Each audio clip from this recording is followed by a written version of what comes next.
ಹಾವೇರಿ ತಾಲೂಕಿನ ಸುಕ್ಷೇತ್ರ ನರಸೀಪುರದಲ್ಲಿರುವ ಶ್ರೀ ನಿಜ ಶರಣ ಅಂಬಿಗರ ಚೌಡಯ್ಯನವರ ಗುರುಪೀಠದಲ್ಲಿ ಜನವರಿ 14 ಮತ್ತು 15ರಂದು ಅಂಬಿಗರ 10ನೇ ಶರಣ ಸಂಸ್ಕೃತಿ ಉತ್ಸವ 2026 ವಚನ ಗ್ರಂಥ ಮಹೋತ್ಸವ ಕಾರ್ಯಕ್ರಮ ವಿಜೃಂಭಣೆಯಿಂದ ಜರುಗಿಸಲು ಸಮಾಜ ತೀರ್ಮಾನಿಸಲಾಗಿದೆ ಎಂದು ಗುರುಪೀಠದ ಜಗದ್ಗುರು ಪೂಜ್ಯ ಶ್ರೀ ಶಾಂತ ಭೀಷ್ಮ ಚೌಡಯ್ಯ ಮಹಾಸ್ವಾಮಿ ಹೇಳಿದರು.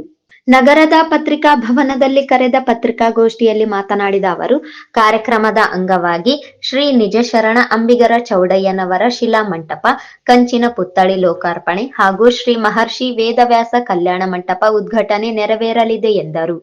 ಜನವರಿ 14ರಂದು ಬೆಳಿಗ್ಗೆ 6 ಗಂಟೆಗೆ ತೊಟ್ಟಿಲೋತ್ಸವ, 8 ಗಂಟೆಗೆ ಐಕ್ಯ ಮಂಟಪ ಪೂಜೆ, 10 ಗಂಟೆಗೆ ಸಾಮೂಹಿಕ ರಕ್ತದಾನ ಶಿಬಿರ, 11 ಗಂಟೆಗೆ ಸಾಮೂಹಿಕ ವಿವಾಹ, ಲಿಂಗಪೂಜ್ಯ ಸದ್ಗುರು ಶ್ರೀ ಶಾಂತಮುನಿ ಮಹಾಸ್ವಾಮಿಗಳವರ ಸ್ಮರಣೋತ್ಸವ, ಮಧ್ಯಾಹ್ನ 12 ಗಂಟೆಗೆ ರಾಜ್ಯ ಮಟ್ಟದ ಪ್ರತಿಭಾ ಪುರಸ್ಕಾರ ಹಾಗೂ ವಚನ ಕಂಠಪಾಠ ಸ್ಪರ್ಧೆ ವಿಜೇತರಿಗೆ ಬಹುಮಾನ ವಿತರಣೆ, ಸಂಜೆ 7 ಗಂಟೆಗೆ ಗಂಗಾರತಿ, ರಾತ್ರಿ 8 ಗಂಟೆಗೆ ಜಾನಪದ ಸಾಂಸ್ಕೃತಿಕ ಕಾರ್ಯಕ್ರಮಗಳು ಜರುಗಲಿವೆ.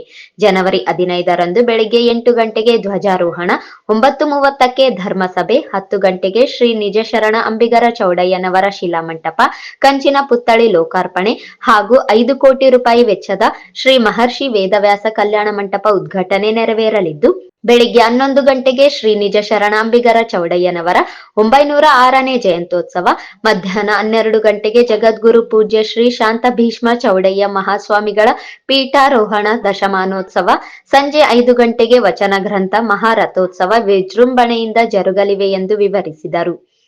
ಕಾರ್ಯಕ್ರಮಕ್ಕೆ ರಾಜ್ಯದ ಮುಖ್ಯಮಂತ್ರಿ ಸಿದ್ದರಾಮಯ್ಯ ಹಾಗೂ ಡಿಸಿಎಂ ಡಿಕೆ ಶಿವಕುಮಾರ್ ಸೇರಿದಂತೆ ಕೇಂದ್ರದ ಮಂತ್ರಿಗಳು, ರಾಜ್ಯದ ಮಂತ್ರಿಗಳು, ಭಾಜಪ ಹಾಗೂ ಜೆಡಿಎಸ್ ಪಕ್ಷದ ಪ್ರಮುಖರು ಕಾರ್ಯಕ್ರಮದಲ್ಲಿ ಪಾಲ್ಗೊಳ್ಳಲಿದ್ದು, ಸಮಾಜದ ಪ್ರಮುಖ ಬೇಡಿಕೆಗಳಾದ ಸಮುದಾಯವನ್ನು ಎಸ್ಟಿಗೆ ಸೇರ್ಪಡೆ ಮಾಡಬೇಕು, ಚೌಡಯ್ಯ ಪ್ರಾಧಿಕಾರ ರಚನೆ ಸೇರಿದಂತೆ ಹಲವು ಬೇಡಿಕೆಗಳನ್ನು ರಾಜ್ಯದ ಮುಖ್ಯಮಂತ್ರಿಗೆ ಸಲ್ಲಿಸಲಾಗುವುದು ಎಂದರು. ಕೋಲಿ, ಕಬ್ಬಲಿಗ, ಅಂಬಿಗ, ದಸ್ತ, ಮಗವೀರ, ಬಾರಿಕೇರ, ಕಬ್ಬೇರ 37 ಪರ್ಯಾಯ ಪದಗಳಿಂದ ಗುರುತಿಸಿಕೊಳ್ಳುವಂತಹ ನಮ್ಮ ಅಂಬಿಗ ಸಮಾಜದ ಏಕೈಕ ಗುರುಪೀಠವಾದಂತಹ ಹಾವೇರಿ ಜಿಲ್ಲೆಯ ಸುಕ್ಷೇತ್ರ ನರಸೀಪುರ ನಿಜಶರಣ ಅಂಬಿಗರ ಚೌಡಯ್ಯನ ಗುರುಪೀಠದಲ್ಲಿ ಪ್ರತಿ ವರ್ಷದಂತೆ ಈ ವರ್ಷವೂ ಕೂಡ ಅಂಬಿಗರ ಶರಣ ಸಂಸ್ಕೃತಿ ಉತ್ಸವ, ಈ ಬಾರಿ ಅಂಬಿಗರ 10ನೇ ಶರಣ ಸಂಸ್ಕೃತಿ ಉತ್ಸವ, ವಚನ ಗ್ರಂಥ ಮಹಾರಥೋತ್ಸವ, ನಿಜ ಶರಣ ಅಂಬಿಗರ ಚೌಡಯ್ಯನವರ ಒಂದು 906ನೇ ಜಯಂತ್ಯೋತ್ಸವ ಮತ್ತು ಗುರುಪೀಠದ ನಿರ್ಮಾಣ ಆಗಿರ್ತಕ್ಕಂತಹ ನೂತನವಾಗಿ ನಿರ್ಮಾಣವಾಗಿರ್ತಕ್ಕಂತಹ ನಿಜ ಶರಣ ಅಂಬಿಗರ ಚೌಡಯ್ಯನವರ ಶಿಲಾಮಂಟಪ ಮತ್ತು ಕಂಚಿನ ಪುತ್ಥಳಿ ಅನಾವರಣ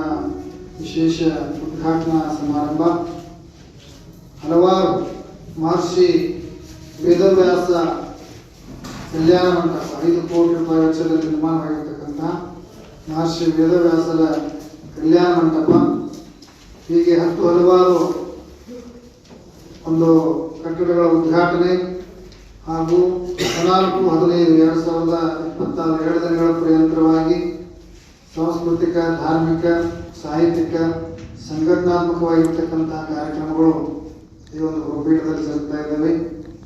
14 ಬೆಳಿಗ್ಗೆ ಅಂಬಿಗರ ಚೌಡಯ್ಯನವರ ಜಯಂತ್ಯೋತ್ಸವದ ನಿಮಿತ್ತವಾಗಿ ತೊಟ್ಟಿಲೋತ್ಸವ ಕಾರ್ಯಕ್ರಮ, ತದನಂತರ ನಿಜಶರಣ ಅಂಬಿಗರ ಚೌಡಯ್ಯನವರ ಜನ್ಮಸ್ಥಳ ಮತ್ತು ಐಕ್ಯ ಸ್ಥಳ ಗುರುಪೀಠದ ಇರತಕ್ಕಂತಹ ಚೌಡಯ್ಯದಾನಪುರದಲ್ಲಿರ್ತಕ್ಕಂಥ ಅಂಬಿಗರ ಚೌಡಯ್ಯನವರ ಐಕ್ಯ ಮಂಟಪಕ್ಕೆ ವಿಶೇಷವಾದಂತಹ ಪೂಜೆಯನ್ನು ನಾವು ಭಕ್ತರೊಳಗೆ ಹೋಗಿ ಪೂಜೆ ಸಲ್ಲಿಸ್ತಿದ್ದೀವಿ. ಅದಾದ ನಂತರ ಬೆಳಿಗ್ಗೆ 10 ಗಂಟೆಗೆ ಸಾಮೂಹಿಕವಾದಂತಹ ರಕ್ತದಾನ ಶಿಬಿರ ಕಾರ್ಯಕ್ರಮ ಗುರುಪೀಠದಲ್ಲಿ ಜರುಗ್ತಾ ಇದೆ.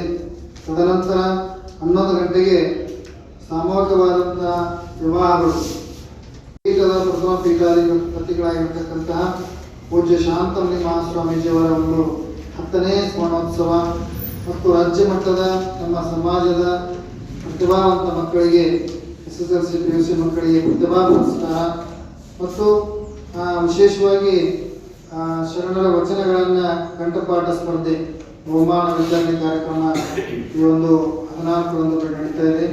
ಅವತ್ತು 14 ಸಾಯಂಕಾಲ ಐತಿಹಾಸಿಕವಾಗಿರ್ತಕ್ಕಂತಹ ಕಾಶಿ ಮಾದರಿಯಲ್ಲಿ ಗಂಗಾರತಿ ಕೂಡ ಅಲ್ಲಿ ಗುರುಪೀಠದ ಆವರಣದಲ್ಲಿ, ಅಂದರೆ ತುಂಗಭದ್ರಾ ನದಿ ದಂಡೆಯಲ್ಲಿ ನಮ್ಮ ಗುರುಪೀಠ ಇರೋದ್ರಿಂದ, ಅದೇ ತುಂಗಭದ್ರಾ ನದಿಯಲ್ಲಿ ಅಂಬಿಗರ ಚೌಡಯ್ಯನವರ ಐಕ್ಯ ಸ್ಥಳ, ಬಸವಣ್ಣವ್ರದ್ದು ಯಾವ ರೀತಿ ಇರ್ತದೆ ಆ ರೀತಿ ಐಕ್ಯ ಸ್ಥಳ ಅದ. ಆ ಒಂದು ಐಕ್ಯ ಸ್ಥಳ ಅಲ್ಲಿ ಗಂಗಾರತಿ ವಿಶೇಷ ಕಾರ್ಯಕ್ರಮ ಜರುಗ್ತಾ ಇದೆ. ರಾತ್ರಿ ಎಲ್ಲ ಸಾಂಸ್ಕೃತಿಕ ಕಾರ್ಯಕ್ರಮಗಳು.